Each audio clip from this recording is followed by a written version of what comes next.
यदि अतीत बीच में ना आए, उसी को कह रहे हैं कृष्णमूर्ति, यदि अनुमति दी जाए तो ये जो प्रत्यक्ष बोध है, ये जो जागरूकता है, शायद यही सारी समस्याओं को भस्म कर सकती है। पता है क्यों? क्योंकि बोध ही कर्म है।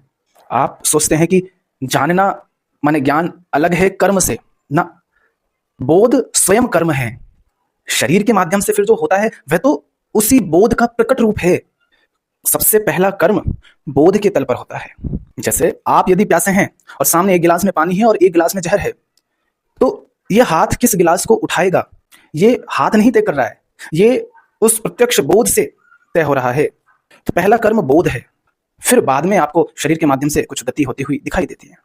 तो ये जो जागरूकता है, यही पूर्ण कर्म भी है।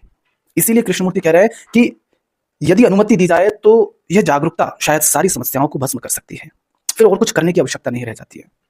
क्यों? क्योंकि जागरूक न होना ही मूल समस्या है, बेहोशी ही मूल समस्या है, उसके अलावा और कोई समस्या है ही नहीं।